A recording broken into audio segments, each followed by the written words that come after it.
Tales to Terrify. Welcome to Tales to Terrify, part of the District of Wonders network, featuring Starship Sofa, Crime City Central, and Protecting Project Pulp. Everyone has a story in the District of Wonders. Come and find yours. Good evening, children of the night. This must be, and in fact is, the place. It is the Nook. It is Tales to Terrify. It is show number 63, by the way. I'm Lawrence Santoro, and why are you standing out there in the hallway, dark and drear? Come in. Come into the home place, dark and cheerful, not to say welcoming. Doff your spring wraps, grab a potion, fill a bowl with Munchables, and settle in for a show filled with wonders. Spring. Ah, spring. Of this winter, though, I will say that despite previous wimpiness, this winter is showing commendable tenacity. Temperatures remain in bare double digits, and the winds, yes, the winds howl. You know, you just beat your way through them. Well, unwrap and settle, because here is warmth, and now, spring or not, is the time for fictive chills. First, and without undue ado, we have a modestly delayed visit from Mr. Mike Allen, sans amanuensis Shaylin Hurlburt this week, who will take us on our 13th tour of the Abattoir. Mike?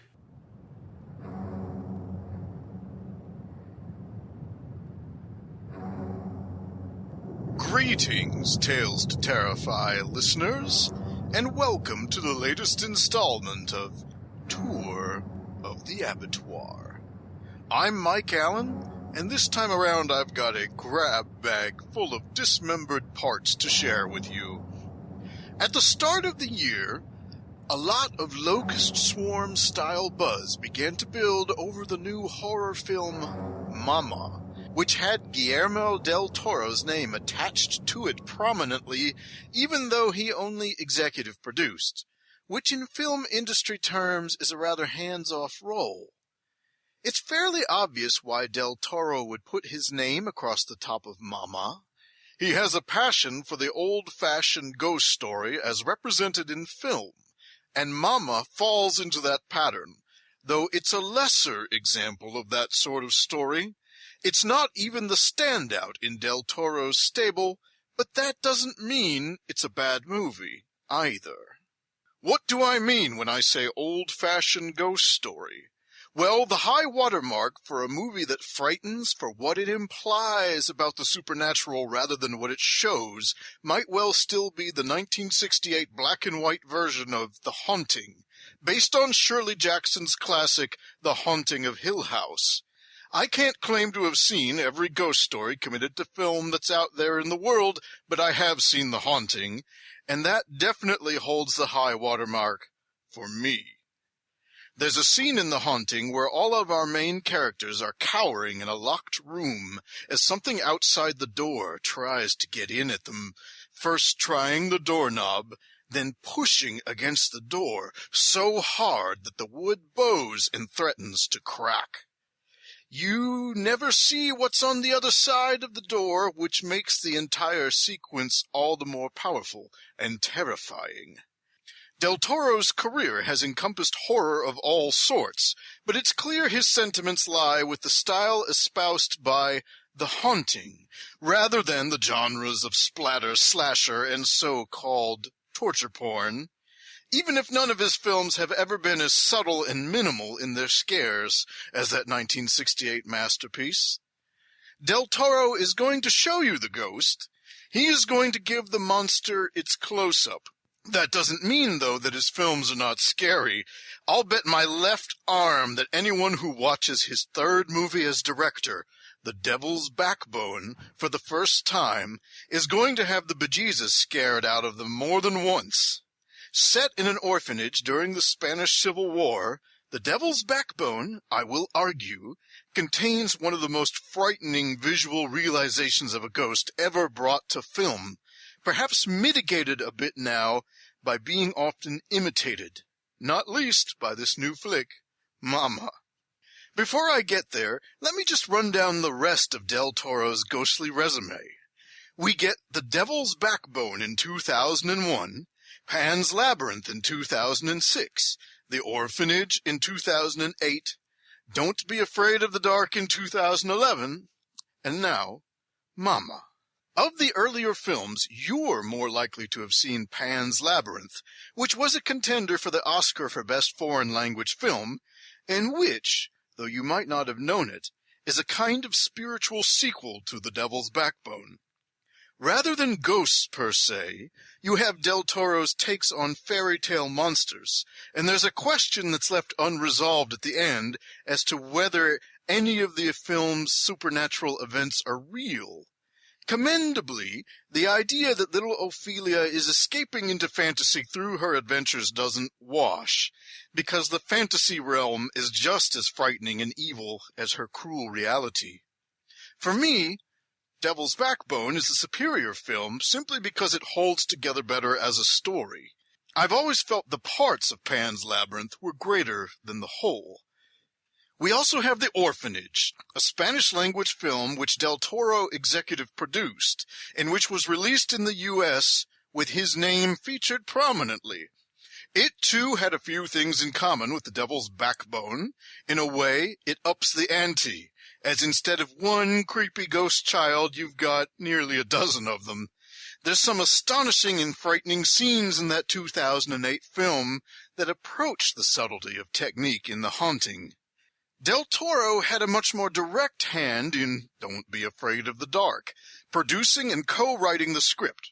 It's a remake of a 1973 made-for-television cult movie that apparently scared the bejesus out of Del Toro as a kid.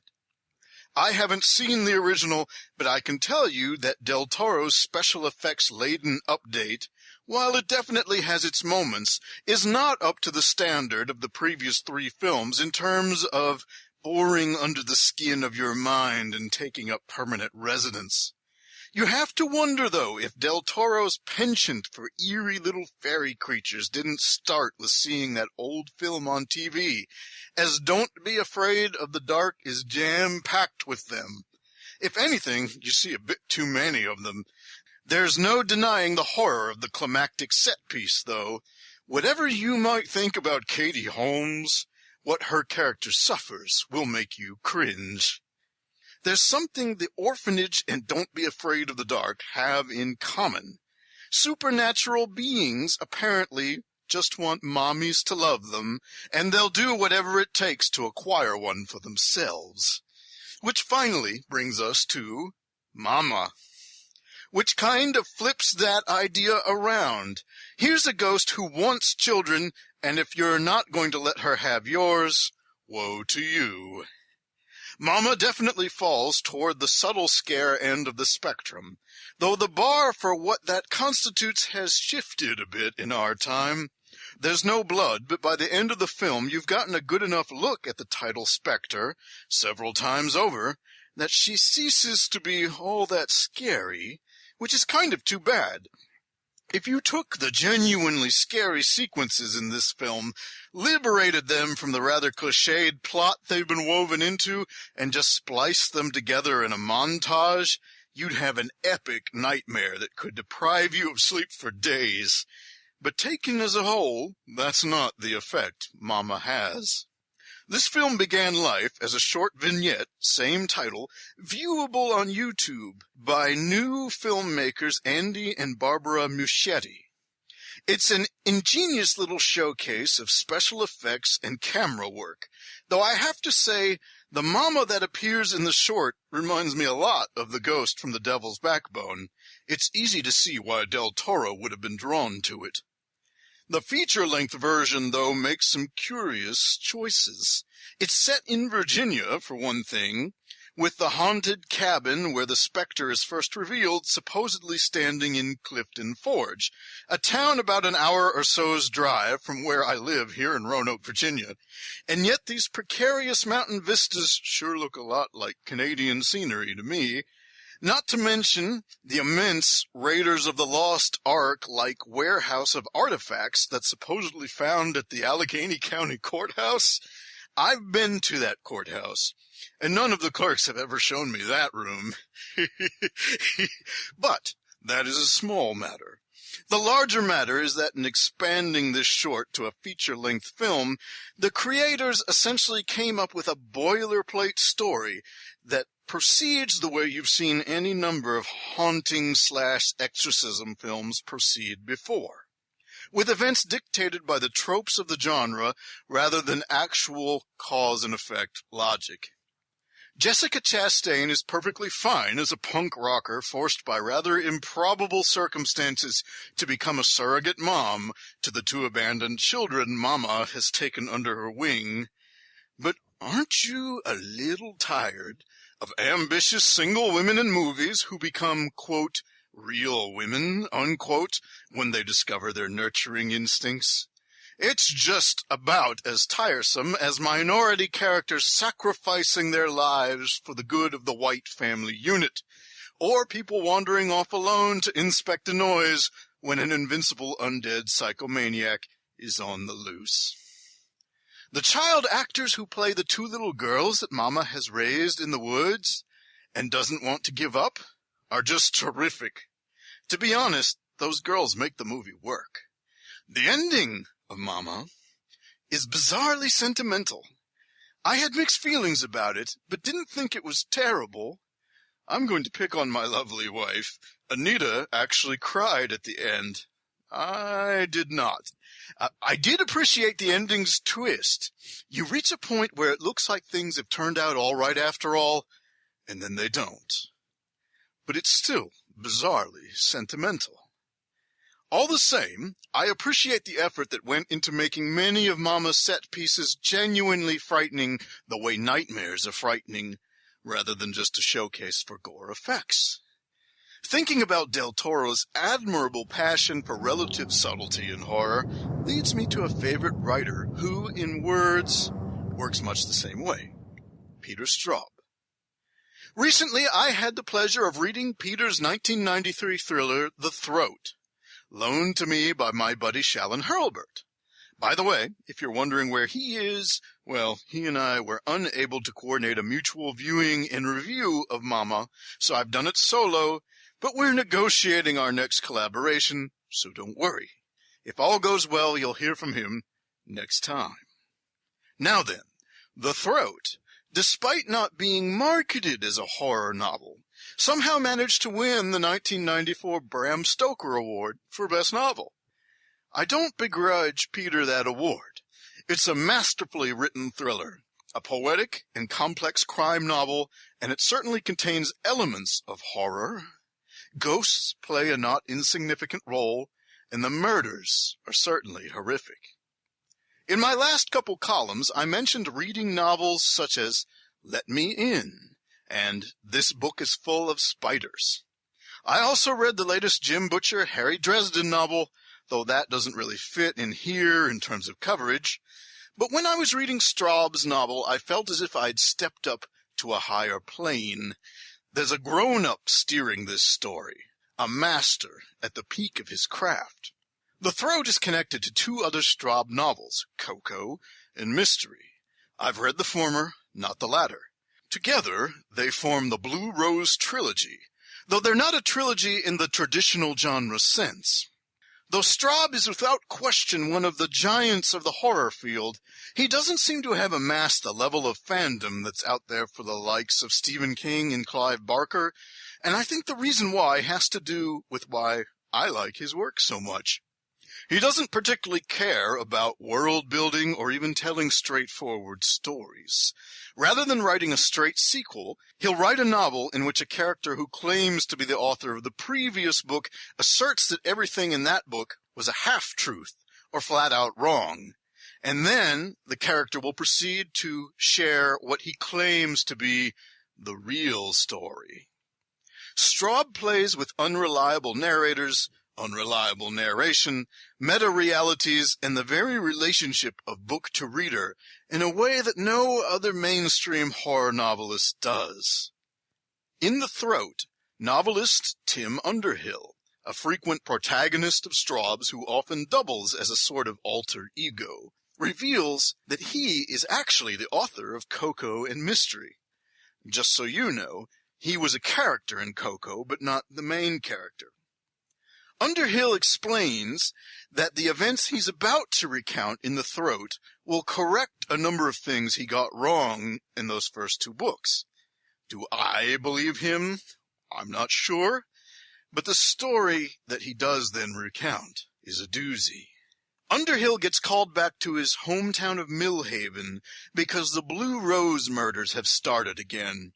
The very first victim of these murders was Underhill's own sister, April, and now the wife of his friend and fellow Vietnam veteran John Ransom has been beaten unconscious and left in a hotel room where one of the first murders took place. The wife's name is also April, and the words Blue Rose had been written on the wall above her body. What follows is a kind of claustrophobic odyssey of the novel that connects horrible things that happened in Vietnam to the darkness lurking in the urban and suburban neighborhoods of Millhaven. There's a huge cast of characters, and Straub shows a remarkable knack for creating details that keep each person distinct and memorable. Straub has a somewhat realistic grip on police and media procedures, which help me forgive a few inevitable preposterous moments. At the risk of providing spoilers, the whodunit question at the center of the book turns out to have more than one answer. One person isn't responsible for everything that happens. I'm someone who's very good at guessing how a novel is going to end. For example, I saw the ending of Neil Gaiman's American Gods coming from a mile away. But I give Straub credit for some masterful fake-outs. I felt that I had met my match here. There's a revelation at the very, very end about how some of the murders really played out that I had mixed feelings about at first. But when Straub drew that particular thread to its ultimate conclusion, I had to confess, okay, that was perfect. Well done, sir. I wonder, though, if the typical horror fan might fidget at this book, which is full of gruesome events that almost all take place off stage. The supernatural happenings all whisper from the edges. They're not front and center. But that's a lot of the charm of how Straub works. He's not predictable the way his collaborator, King, can be. Trying to remember how I first became familiar with Peter's work, it's not clear to me at the moment whether I read The Talisman first, the first novel co-written with Stephen King, or whether I read Floating Dragon first. I can tell you that for me, The Talisman really dragged, while Floating Dragon scared the bejesus out of me. That novel was demented. I've seen that book accused of attempting to do too much at once. Essentially, an ancient demon and an intelligent plague cloud assault a town simultaneously, causing many harrowing deaths in all sorts of creative ways. Anita and I used to joke about Uncle Milty's milkshakes, a reference to one particular character's gooey, oozing demise. Perhaps the only Straub novel that closely resembles a typical Stephen King thrill ride is Ghost Story, which I believe remains his best-selling novel. It's a rollicking descent into fear and madness, but it's still a bit askew from one of King's monster of the week stories, despite having a very effective monster of its own at its center, the shape-shifting Alma Mobley, who isn't really a ghost at all, but a sort of female demon akin to the antagonist of Arthur Machen's The Great God Pan, but considerably more deadly. I think that Straub is trying to do something in print not dissimilar, at least in spirit, to what Del Toro is up to in film. His stories are thoughtful. They're classy. They have a lot of jazz references. They play games with the expectations that come with horror. and yet they can go to some pretty depraved places. I first read Straub when I was a teen, and as I said, really dug Floating Dragon. His novel Shadowland, one of the nastiest takes on fairy tales I've ever read, also left an impression. I read Coco in college and enjoyed it, but was put off a little by what felt to me like a very contrived ending. The Throat has somewhat of the same problem, though the ending is better. I really rediscovered him, though, with the books he produced starting with Mr. X in 1998. Mr. X is one of the most original Lovecraftian novels I've ever read. Straub's twist is that the main villain, a genuinely dangerous supernatural badass capable of horrific violence, delusionally believes himself to be descended from the beings of the Cthulhu mythos, and his diary entries are written in Lovecraft's overly eldritch style.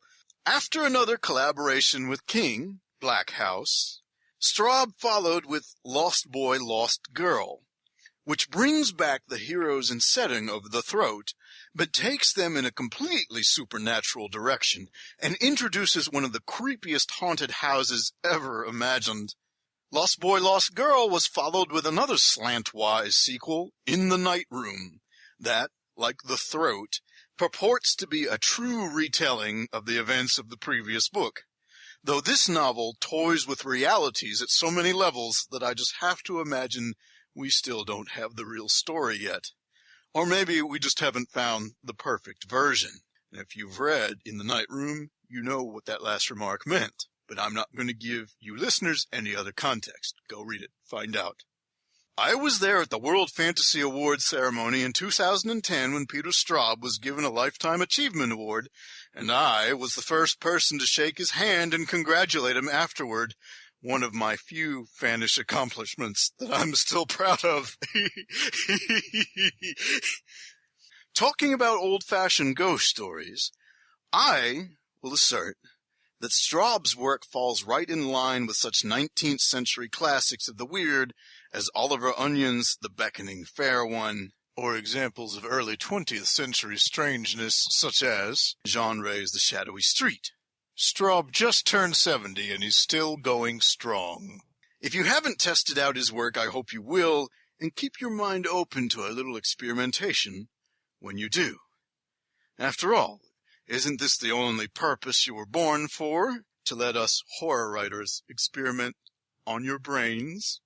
And with that, I think I'm going to wrap things up in a nice, tight shroud. So until next time, stay scared.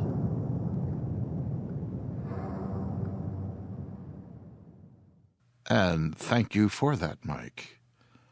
You know, whether on screen or on the page or being spoken round the circle, dark and ghostly tales are among my favorite horrors.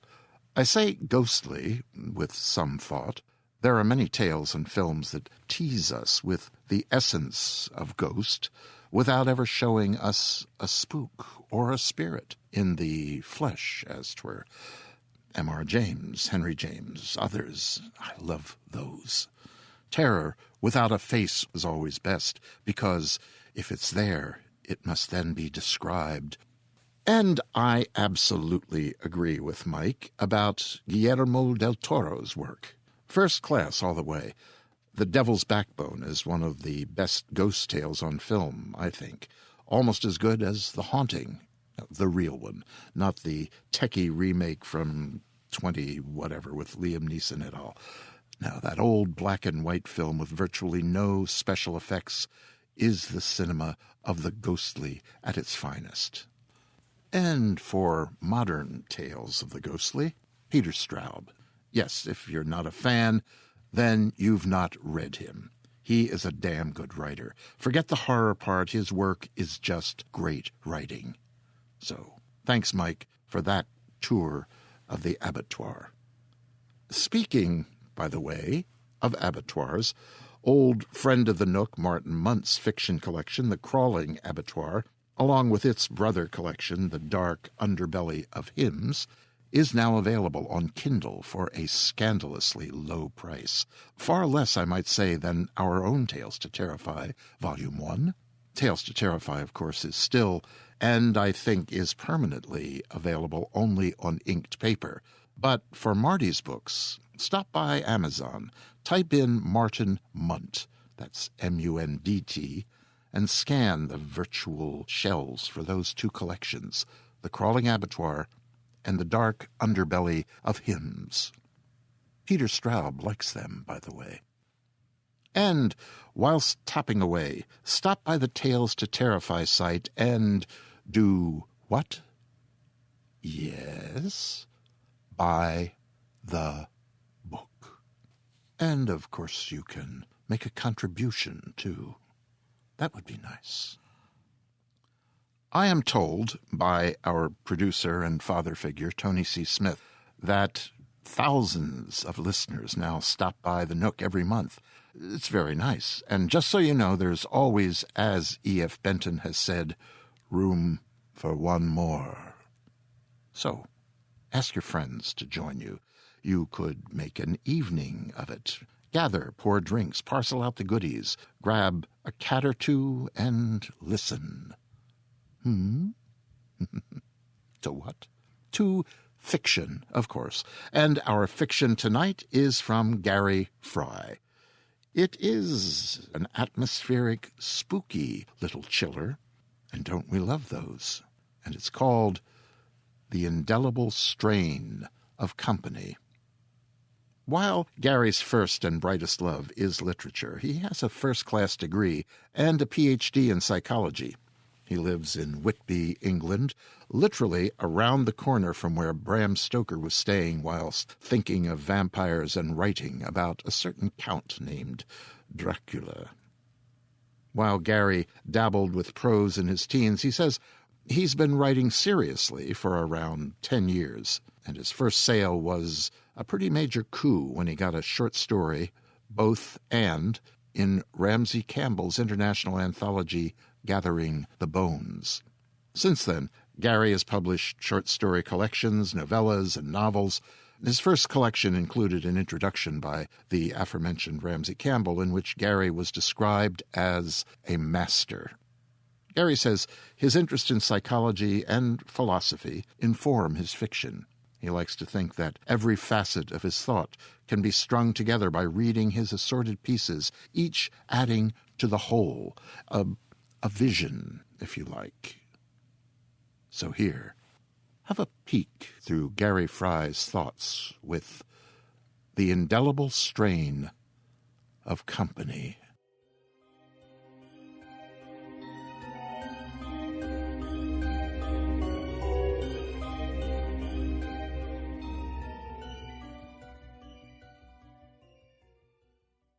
Geoffrey Mansfield had arranged to travel across West Yorkshire to the small town of Hebden Bridge on a Friday at noon.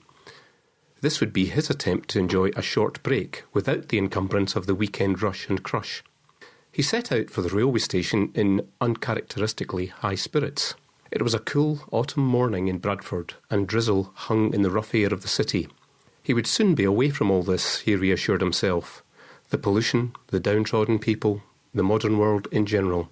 Once he'd boarded his carriage, he hoisted his single companion, a small portmanteau, into the luggage compartment overhead and then settled back for the journey. On the front page of the morning newspaper there was a short article about a local murder, but it didn't hold his attention for long. Now, finally, Geoffrey had started out on his well-deserved holiday. Unusually for the day and the time of year, the train grew packed. A stop at Halifax and then Sowerby Bridge and then Mytholmroyd had furnished the carriage with as motley a crew of malcontents as any Geoffrey had encountered at the university. Here was Spike, a young ruffian with enough silver in his face to slaughter innumerable infantry. There was Heroin Head, whose skin was so pale one might mistake what scrawniness was left of her for a mislaid cadaver. Thank goodness none of them wanted to sit beside him. Though the seat to the left of Geoffrey was available, folk seemed to prefer crowding around the tables or standing in the aisle. Perhaps his gaze had expressed enough of his contempt to perturb the overfamiliar. Nevertheless, it was a relief to disembark at his destination, and more so to hear the train clatter along the rails as it headed for the tacky west coast. Geoffrey fancied that somebody else, presence behind him, had alighted on the platform, though when he turned to look, there was no one. Rain had begun to fall, fat, heavy drops bespattering the tarmac lane leading away from the station. Once Geoffrey had reached the perimeter of the town centre, he turned right into an inclining road. Before anything else, he would seek out his accommodation. There would be plenty of time to re-explore the delights of Hebden Bridge. The visiting local brews, the caves of treasures that were bookstores, the barge-strewn canal on Saturday and Sunday. Without further hesitation, Geoffrey assaulted the slope and only ceased panting as he blundered through the entrance to the gamekeeper's gun. The interior of the pub was pretty much as he remembered. To the right, a small dining area, from the ceiling of which a collection of pot jugs hung on bronze hooks. To the left, a broader beer lounge with a television currently bleating out the frenetic voice of a sports commentator. A small group of men was crowded around the screen, hands clutching predictable pints, eyes chasing a ball from left to right, right to left, with pitiable obedience. Geoffrey growled with distaste. Was there no escaping the bloom and buzz of the insensitive? Still, at least there were no couples to endure, sickly sad partners in the false first flowering of romance. The only other patron this afternoon was scarcely visible in the shadows of a brick inglenook. What appeared to be a woman, an emaciated frame in black with a pair of sallow hands laid flat upon a tabletop. She had no drink, Geoffrey noticed, which was more strange than stupid. As Geoffrey reached the bar, a figure detached itself from against the hatch and drifted right behind hand pumps to greet him.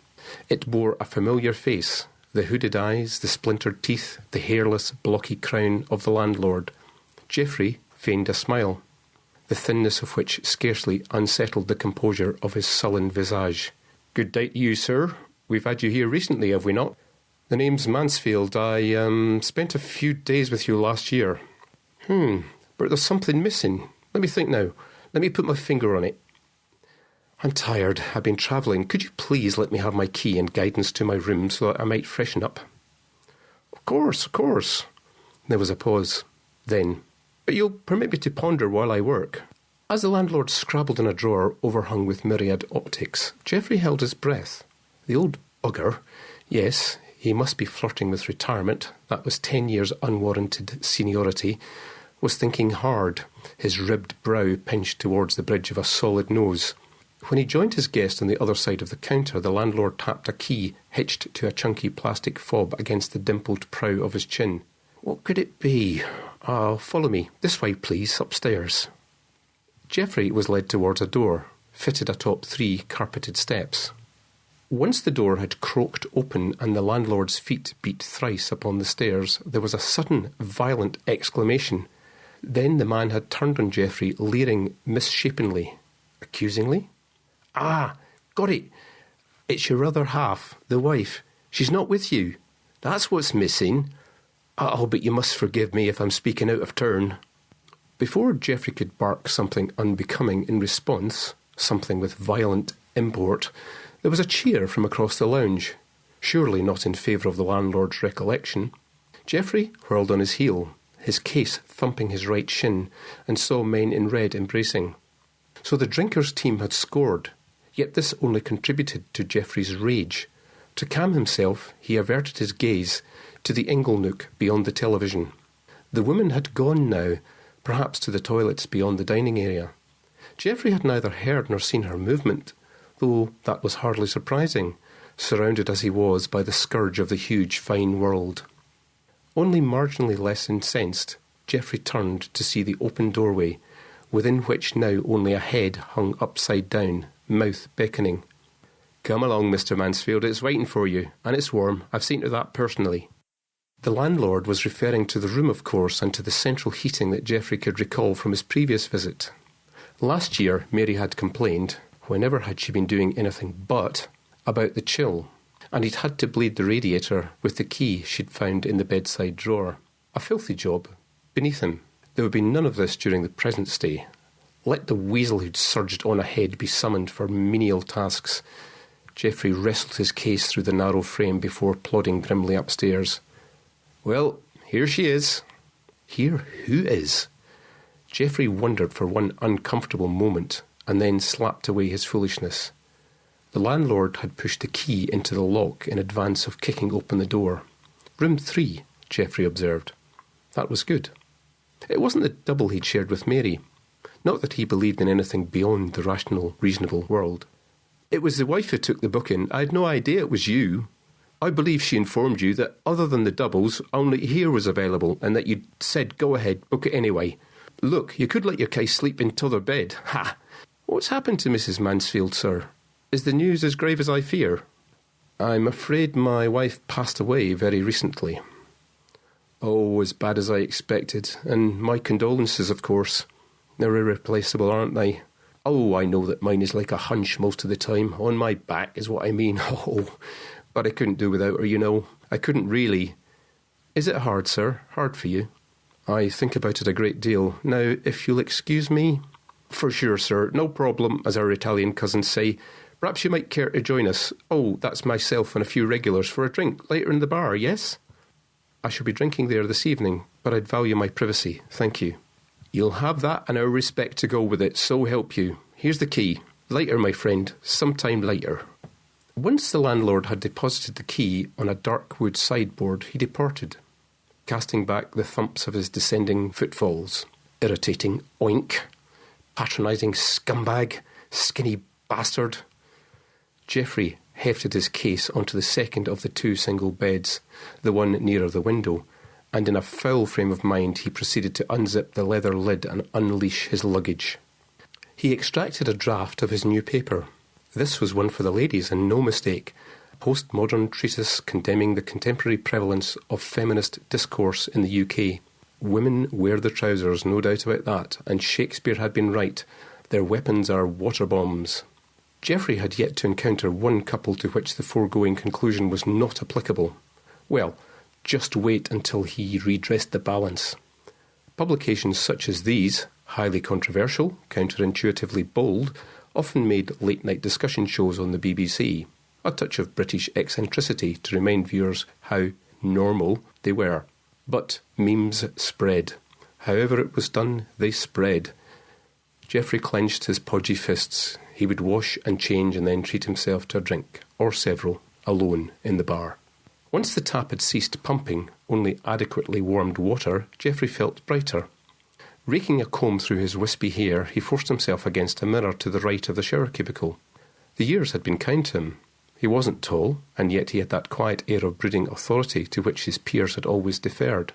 His perceived attractiveness simply wasn't an issue. He had higher things in his mind. Nevertheless, there were times during which the effect he had on the opposing sex could not be ignored. It was perhaps something to do with his status at the university, or possibly his linguistic sophistication.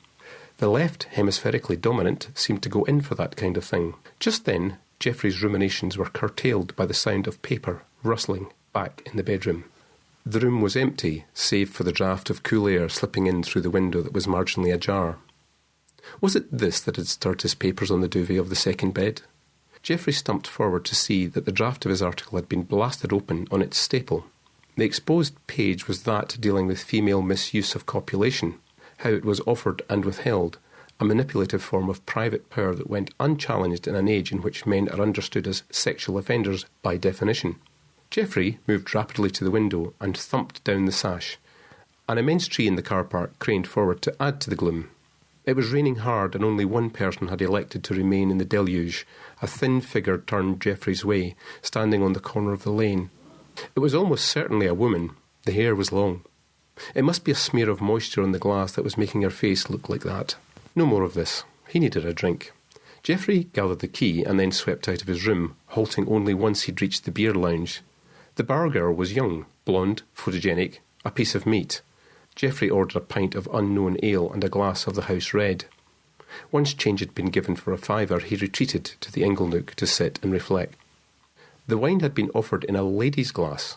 Wasn't it typical of the world to make this assumption? Geoffrey liked a tall drink to remind him of his working-class origins, and a shorter one to indicate how refined he'd rendered himself since. The symbolism was crass, though unquestionably accurate. Why did everything these days have to be reduced to sex? The pub was quieter now. Only a retainer of some dotage stood at the bar with a half-empty glass he'd perhaps been nursing all afternoon. The sports fans had evidently departed, doubtless to commit alcohol-facilitated acts of domestic violence on their spouses. When Geoffrey was midway through his third round, a pair of young men stepped in, ostensibly to delight their unwitting audience with bawdy innuendo and improbable tales of sexual congress. This was about as much as Geoffrey could take, and it was only now that he'd realised how hungry he'd grown. He made a move for the dining area to peruse the menu.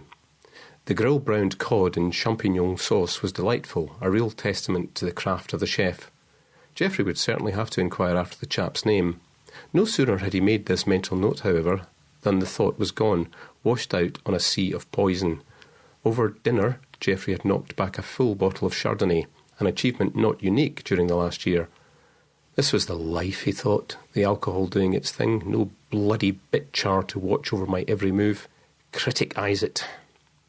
Geoffrey looked up from his plate to see, at the window in the corner of the room, something dead and round and flopping.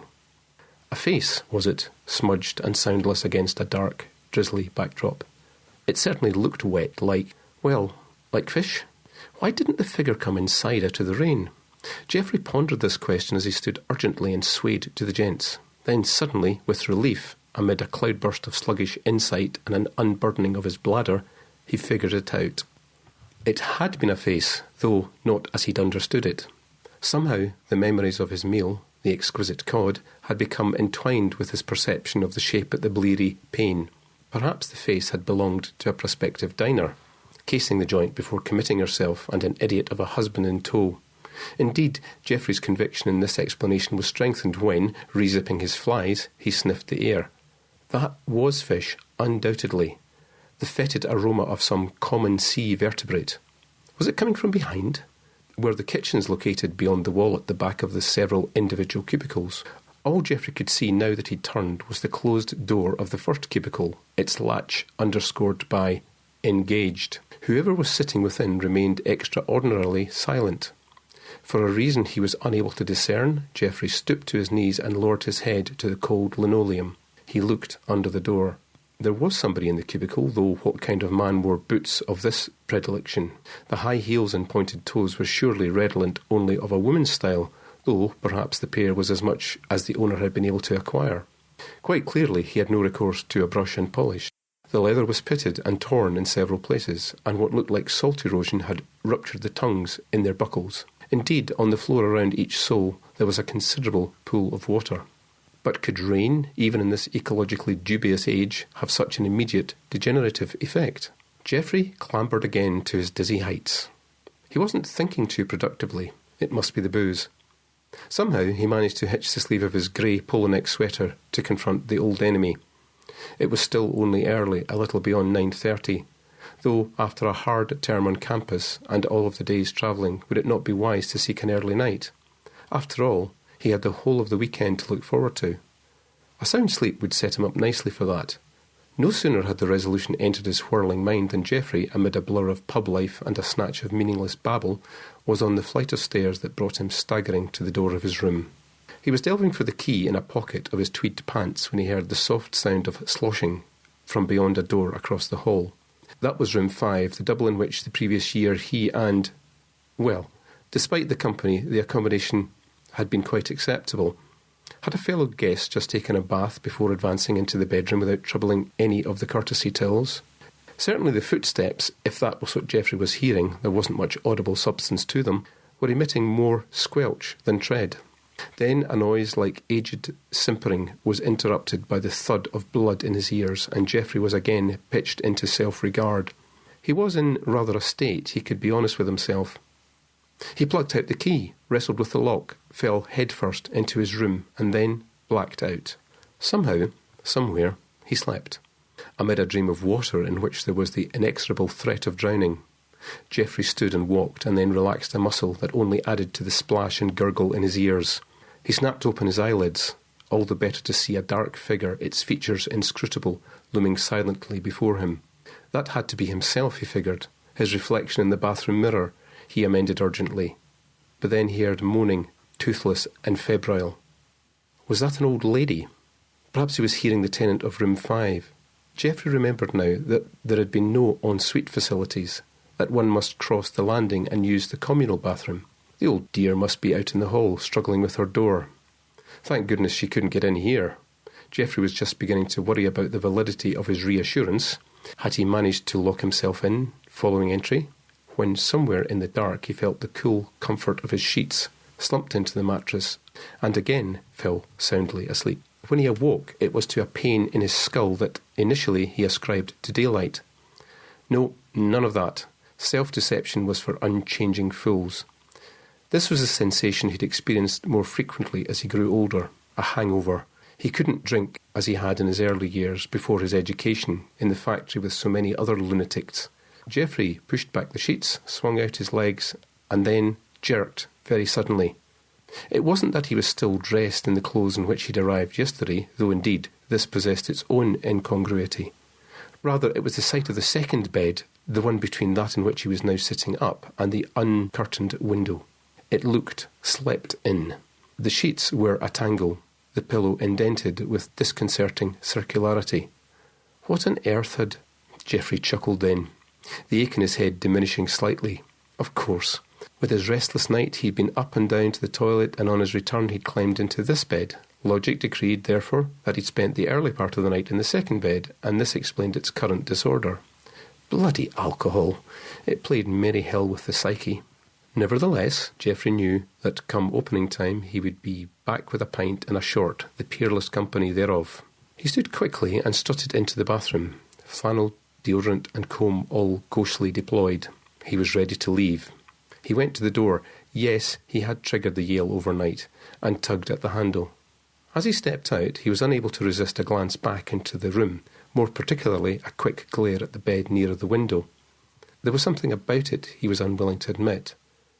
And as he closed the door behind him and crossed the landing to the head of the staircase, he refused to.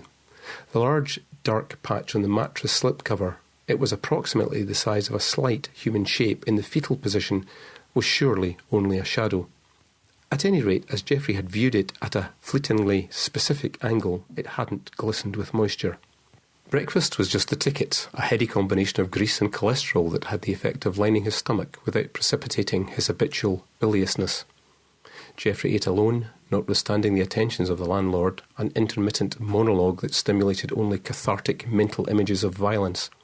As he swilled down the last of the coffee, Geoffrey wondered at what time the venerable insomniac from room 5 would descend for whatever nibbles her dentures might cope with. Indeed, there must be a husband about somewhere.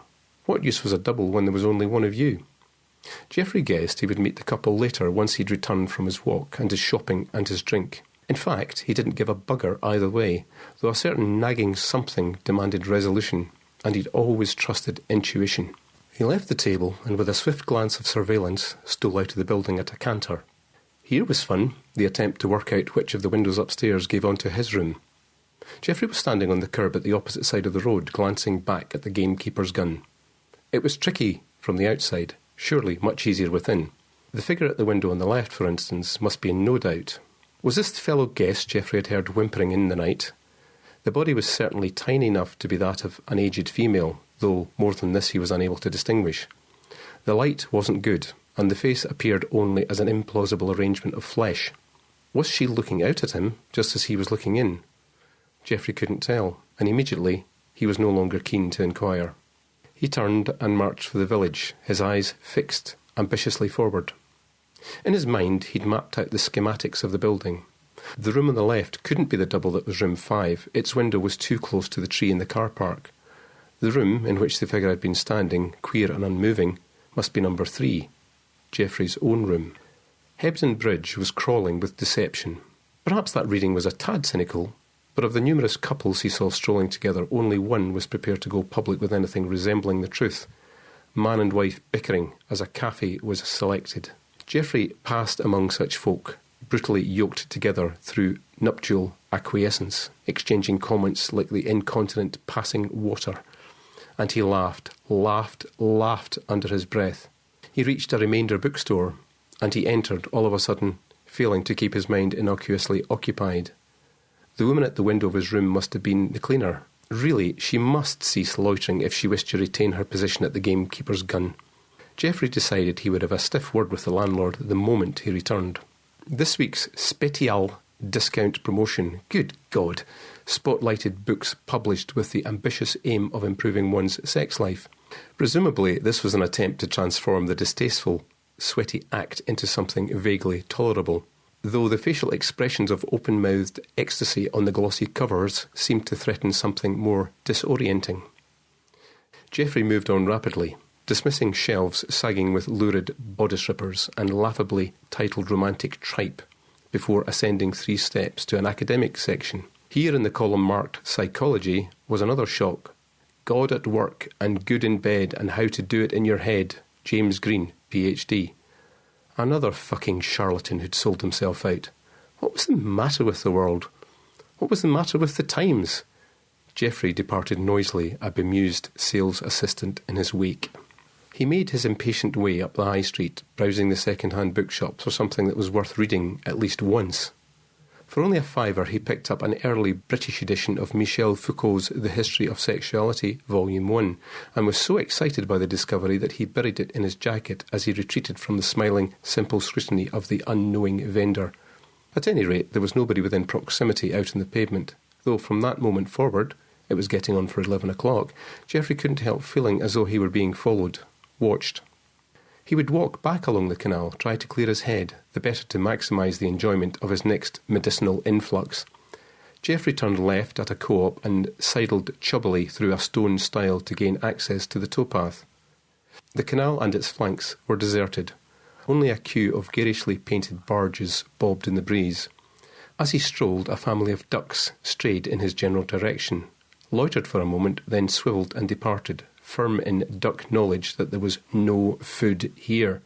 It was a bone-dry day, twigs crackling underfoot, and an off-white sky bore nary a cloud. Was there ever a more precious moment? Nevertheless, Geoffrey was unable to shake the uncomfortable conviction that he wasn't alone. Maybe he was detecting the movement of a denizen of one of the barges along whose sides he'd now drawn abreast. But when he coughed clumsily, an attempt to elicit some kind of courteous response from within, there was nothing other than the rippling of turgid water and a random bubbling from somewhere very deep. The attendant odour, sulphurous as urine, might be silt in the waterbed. Once Geoffrey had reached a stretch of the canal that was clear, he stepped up to the edge, leaning to look down. The muddied face of the corpse lurched up to greet him. Dear God, he looked terrible. Geoffrey had hoped that the walk might bring some colour to his cheeks, something better than the thread veins that had popped out over the last few months. But in the dirty, watery reflection at his feet there was only the cold, crisp mask of a ghost. Sweet J.C., he needed a beer. Here the dog, and quick. He clambered again to the upright that evolution had been striving for, and then accelerated his hitherto laggardly pace to a trot. It must have been his sudden commotion that had startled the woman from her barge. At any rate, Geoffrey caught only a peripheral glance of her, on the path at a distance behind as he set off in his hurry. How fine it would be to live such a life of leisure. Clearly, the motionless onlooker had only recently awakened. Her flat black hair was wringing wet and hung untidily across an unmade-up face. Geoffrey kept on moving, all the quicker now. The slopping he was hearing must be the play of water against the lock he'd passed. Certainly it was ludicrous to suggest that he was being pursued, however much the repetitive sound gave him his impression. Who on earth would venture out with feet that wet? How on earth could feet remain as wet as that? Geoffrey didn't stop racing until he'd reached the pub, the favourite of his many favourites in the town. As he stumbled inside, clutching his chest, he muscled up to the bar and barked a command. "A double whisky, at the double," to the aged petite bar thing. By the time his drink was clicked down in front of him, Geoffrey had plucked up a menu and decided to go for the soup and roll. He said as much with rather more politeness than he had deemed necessary, and as the old woman tore off an order tag, Geoffrey knocked back the scotch, ordered another round, received and paid for it, and then went back to seek a table somewhere away from the plebs. The beer was good, and the wine, though a tad towards the warm, pleasantly sharp and fruity. To while away the time before service, Geoffrey conducted a character assassination on his fellow diners. Here were couples whose interminable marriages could be read on the face, old folk with only the barest traces of consciousness, keeping each other alive with strategically muttered comments about today's weather and today's roast beef, and the youth of today, and, in comparison to the past, just how poor everything was today. Well, of course, this latter fact was true, since in the days of yore there had been youth, freedom, singlehood. Why hadn't any of them got out before it was too late, escaped the tyranny of partnership, struck out in the world in which opportunity beckoned, choice was simple, and pleasures copious? Who in their right mind would continually opt for a life of restriction and tediousness, even if some of the more unpalatable aspects of monogamous relationships were less incumbent towards the end? Geoffrey's train of thought, already a trifle unsteady with the sudden reconfiguration of chemicals beneath his skull, was derailed completely by the arrival of the waitress, the silly slapper. "Huh?" Geoffrey answered, sending the last of his pint the way of the red. "What's the matter?" "I'm sorry, number 46. "Soup and a roll, that's me. You can see that from the tab on the table, so why embroider the issue?" "I'm sorry, of course, I read your order, but when I saw you earlier, I thought... Your table, I mean... Oh, it doesn't matter. Here you are, sir." The spotty-faced girl, she couldn't be a month beyond her 16th, and by the look of her hips was probably in the first stages of an anorexic illness, set a knife and spoon, cocooned in a napkin, on the table before Geoffrey's severely folded arms. "Your meal shouldn't be long, sir." "Make it hot and fresh, and I shan't complain too loudly. I'll have another couple of these while you're at it. Sniff the dregs and guess, or ask the dear at the till. Whatever your strategy, make 'em quick." Same again, is that what you mean, sir?" "There's hope for you, I'll confess that much." And he offered her one of his smiles, the filthy whore. It was only now that Geoffrey noticed what the girl was carrying in her least preferred hand, another napkin-wrap knife-spoon combination. What the... But before there was time to demand an explanation, the waitress had departed, trailing a vicious scent of perfume.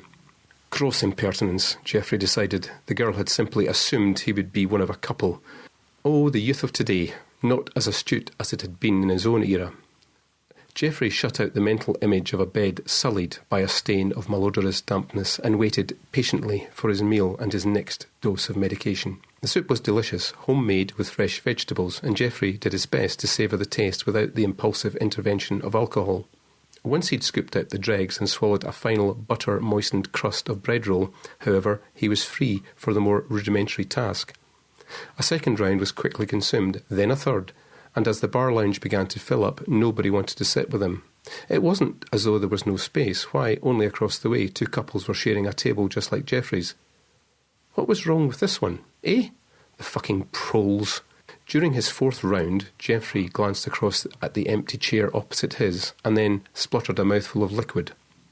There was someone there, a woman in black, though when he glared harder, the contents of his brain sluicing hither and thither, he could only conclude that there must have been a smudge of something dark on his spectacles. Geoffrey snapped off his wire-rim frames and polished the lens with the gathered material of his sweater. He refitted the pair before looking again. The seat was empty. Geoffrey ordered another round. He ought to move on, he thought, as he reached the bottom of the glasses.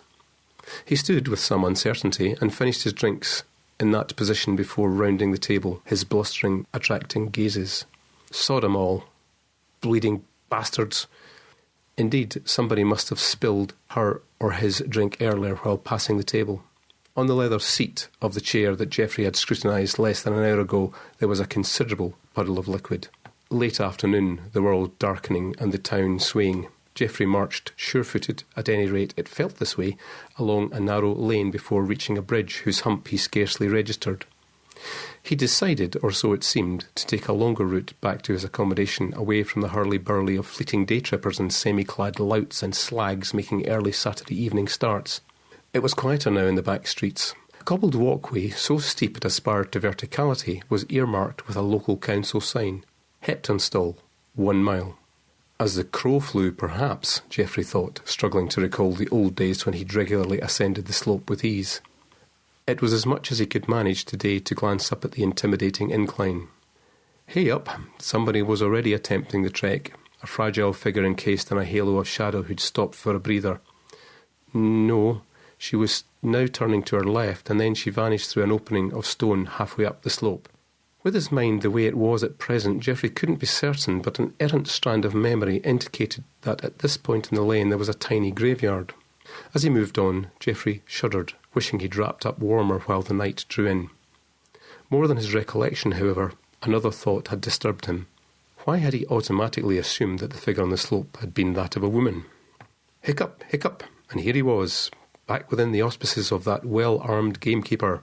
Out of the dark and under the tree, Geoffrey entered the building, nudging against walls, and found his way, none too cleanly, to the bar. Between two corpses slouched over ale, he took up a stool and planted eager elbows on either side of the beer trough. "Hi, landlord," he said to the landlord, and then, "More of the same, if you'd kindly." "I like a man with a thirst, Mr. Mansfield, and you're, I have to say, oh yes, I do, up there with the finest, sir. Society decrees, or rather the tacit historically specific rules of sociality do, that I return the compliment, though I'm afraid I'm rather at a loss. Perhaps you might tell me something admirable about yourself. Take a moment to think if that's something you find necessary. I'll engage myself all the while with these little fellows." Geoffrey tucked into the pint the landlord had set brimming on the plastic tray. It was delightful, like dark treacle that had run so thin it was a wonder it could be captured in barrels. The wine was less cheering, its aromatic bouquet belying a root sourness that made Geoffrey shiver again, only this time indoors. "Cold night, it looks like." "Can a night look cold, Mr. Landlord? Is that actually possible?" "Well, the trees can move, which suggests wind. That one out there, in the car park, grumbles like an old one when the weather gets up." "Tree grumbles old? No." These phrases put Geoffrey in mind of episodes today he'd rather forget.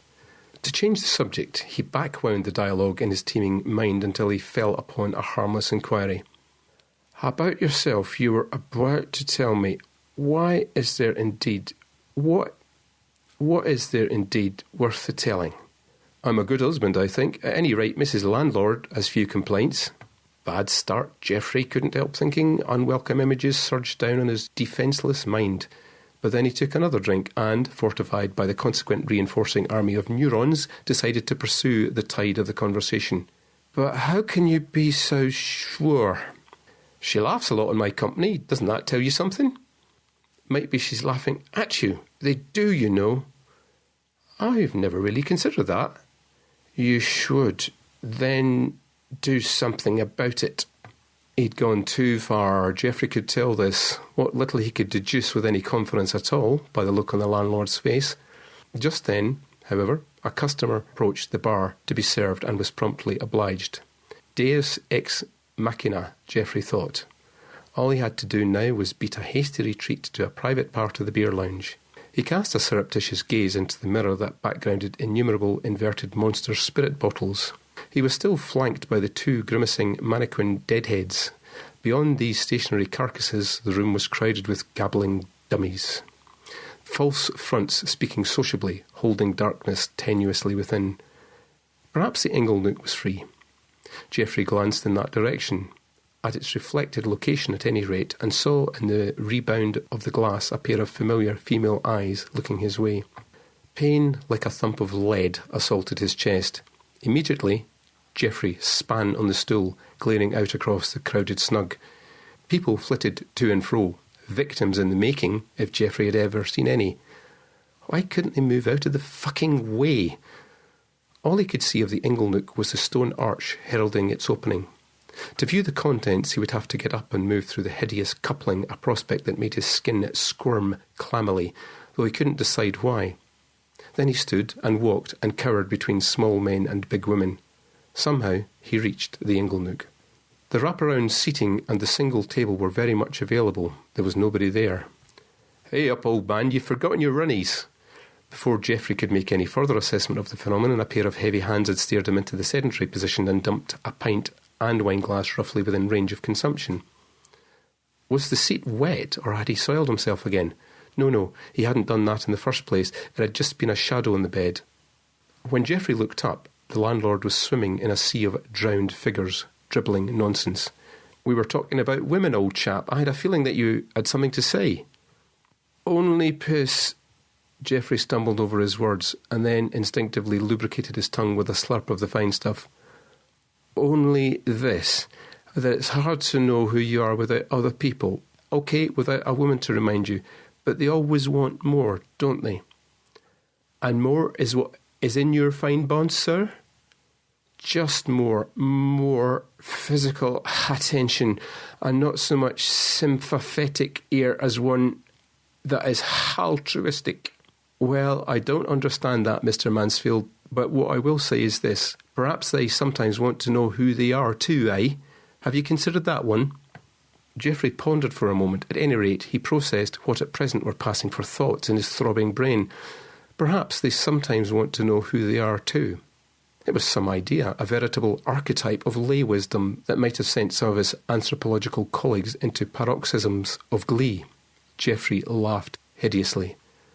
What they are is dirts, my man. He spoke like an oracle. May every word be heeded. Hand what you do with dirt. Wash it away. Is that what you were attempting to do when you killed your wife? Asked a voice. But Geoffrey understood immediately that the words had been announced only in his head. The landlord had turned for the bar. In the important business of drinking, another customer wanted more. Mary went the way of fish, Geoffrey explained, though no sound emerged from his lips. How do you stop a woman from drowning, eh? Take your foot off her head. Ho ho. Though in this case the strategy was somewhat cruder. Summer break, late on the canal that threads through a sleeping campus, double dose of tranquilizer, midnight stroll, little shove, then a standard garden rake to hold her down until the beads of oxygen ceased winking at the brim. Magic. Of course, everybody had known how unhappy Mary had been. The drinking, the antidepressants, and suicide wasn't that uncommon among the Tagalones of academia. I dare say that it was my reputation that allayed suspicion. Well, that and my sterling enactment of grief. No relatives to speak of, indeed, save for the interminable platitudes of commiseration I had to endure from my colleagues. The whole of the business was forgotten, come new term. If only you could put him in a box at times, sir. I'll give you that much. Geoffrey glanced up, snapped out of his reverie. The landlord had returned, beaming horridly. That's exactly where mine is, Mr. Married man. The funeral had a certain dignity, at any rate. Oh, I'm sorry, sir. Me and my mouth. I was forgetting. Cool your jets, mon ami. Forget it. No, sir, Mr. Mansfield, no. I've spoken out of turn this time, and no mistake. What would Mrs. Landlord say? Please have another round on me. On the house, is what I mean to say. Would be delighted to join you, Mr. Landlord, if I wasn't already as pissed as several species of fish. Perhaps then I'll retire for a nap. Standing precariously, Geoffrey managed to clear a space at his wrist to examine both his watches. No, just the one now. 8 o'clock. Watery grave. Had Geoffrey fallen asleep at the table? If so, what part, if any, of his confessional monologue had he muttered out loud? He was certainly drawing gazes of spite, though that could well have been due to the fact that the landlord was finding it necessary to shepherd him across the beer lounge. The seat of Geoffrey's pants was undeniably damp, though there was no fishy smell, a fact that gave Geoffrey confidence.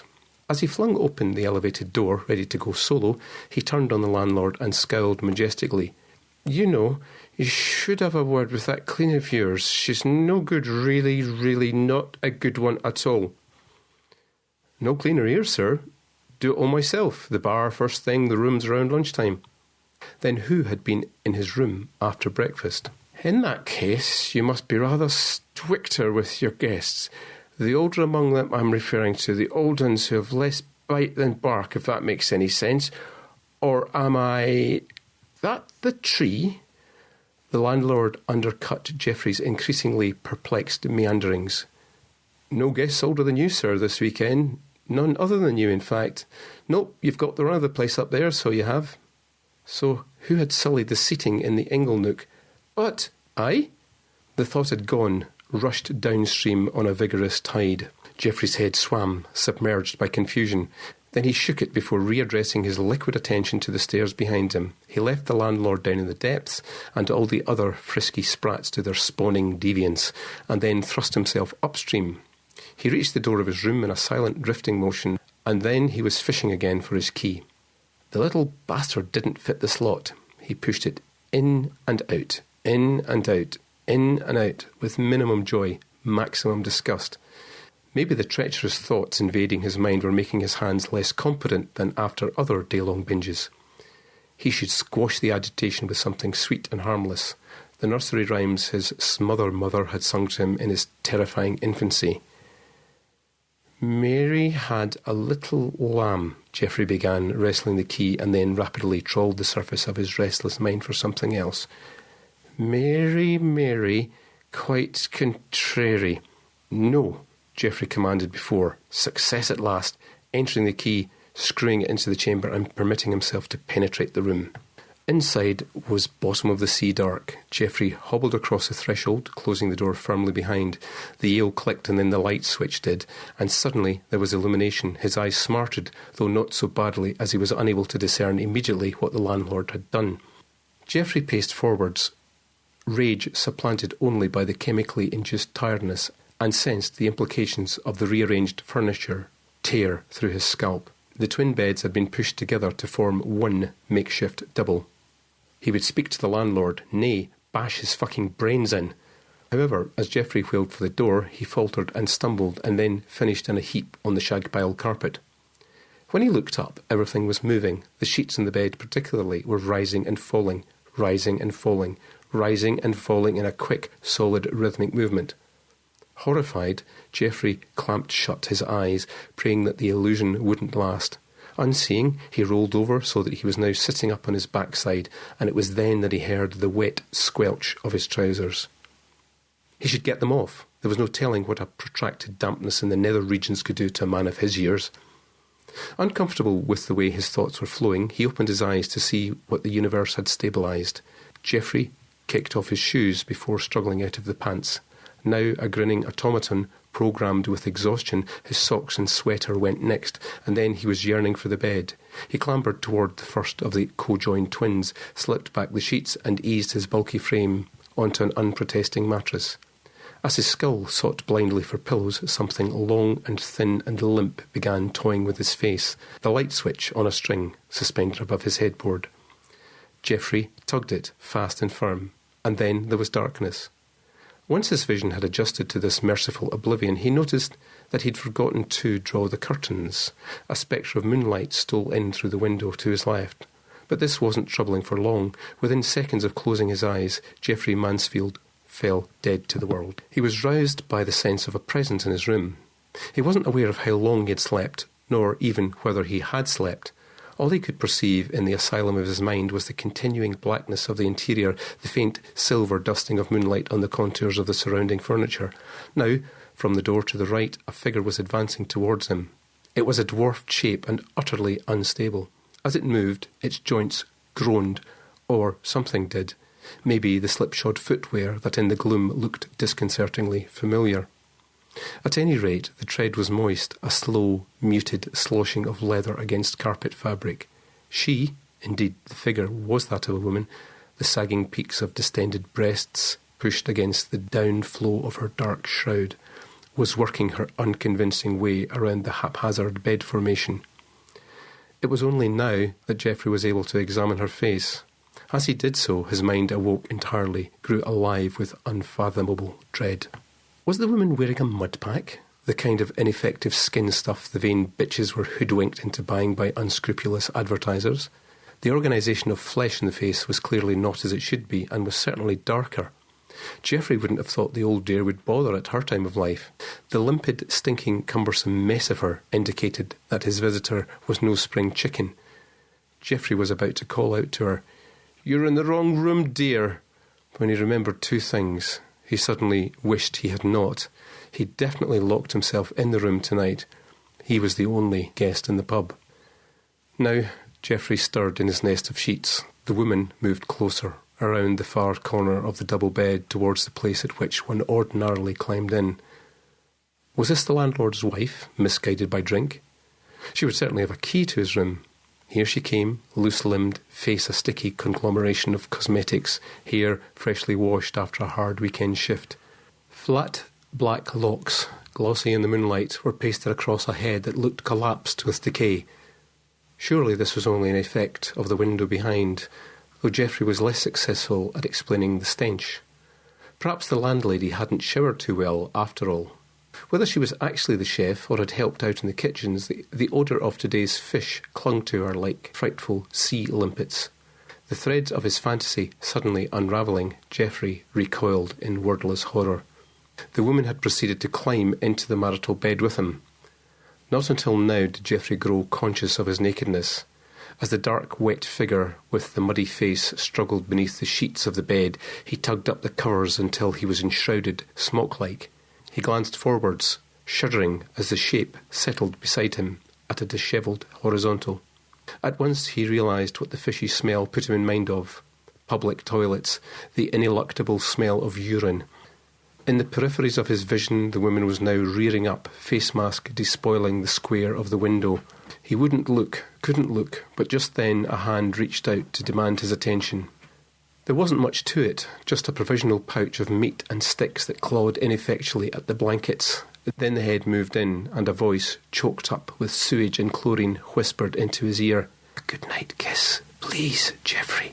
What kind of a husband is it that lets his wife sleep without one? Maybe we could, well, you know, after all, it's been quite a while." Involuntarily, Geoffrey then turned to stare into the eyes of the dead thing at his side, and sudden terror draining the last of his bladder, he flung back the covers, sprung off the bed, bolted to the door, flicked on the light, rotated and gazed at the middle of the room. There was nothing on the bed but a tousled maelstrom of sheets, but in the stark yellow light of the wall lamp the slip cover appeared soaking wet. A coppery smell of urine filled the room. Uncaring of the infelicity betokened by his flaccid, dripping member, Geoffrey edged forwards. "Mary," he pleaded. But from the silent night there was no reply, only the bed. It looked as though two people had been making sweaty, passionate love in the sheets, and the attendant images, clear in his mind as fresh water, thoroughly repulsed Geoffrey.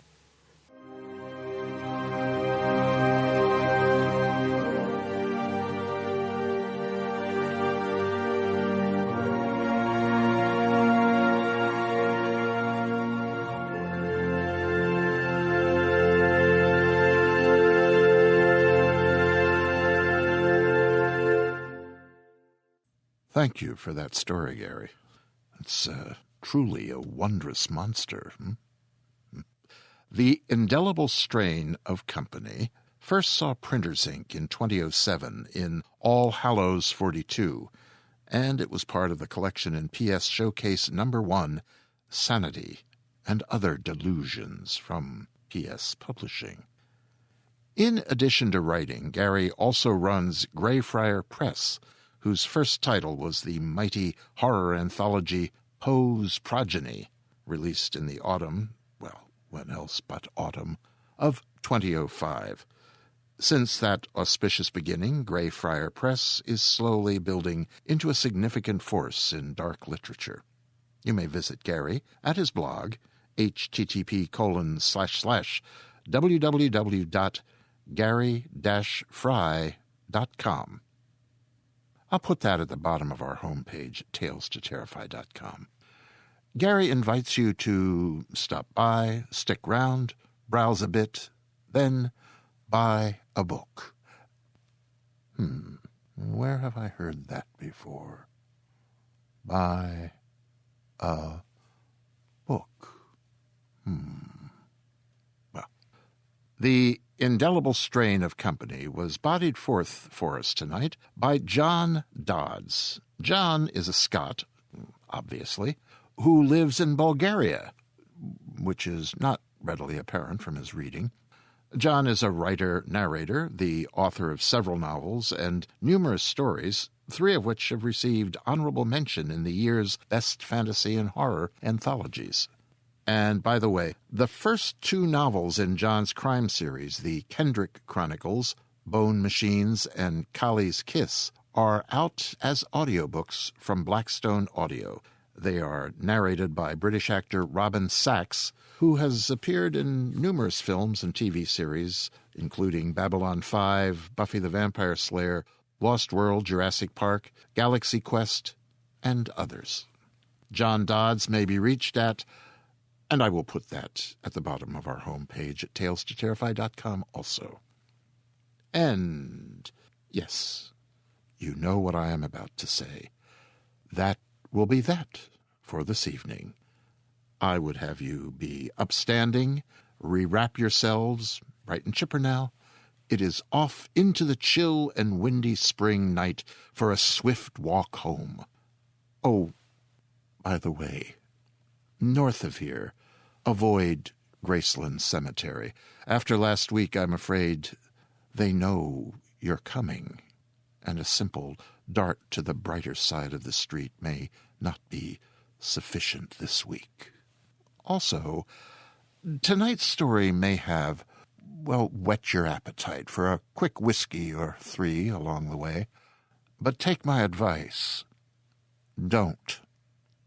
The bars hereabout are not pleasant for lonely visitors. In any event, you have no need. Your conscience is lily white. You've nothing to drown with drink, nothing that may be hiding below the surface of your thoughts as you walk. Do you? No. You'll soon be home. You'll soon be in bed in the darkness of a moonless night. And, well, if you hear the mattress squeak and smell a breath of aged fish nearby, it's nothing. It's just the cat, come to snuggle and perhaps to nudge you into pleasant dreams.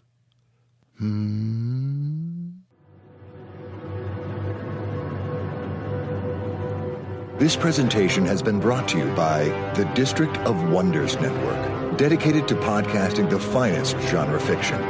You can learn more about the District of Wonders and their many literary productions at their website, www.districtofwonders.com. Thank you for listening.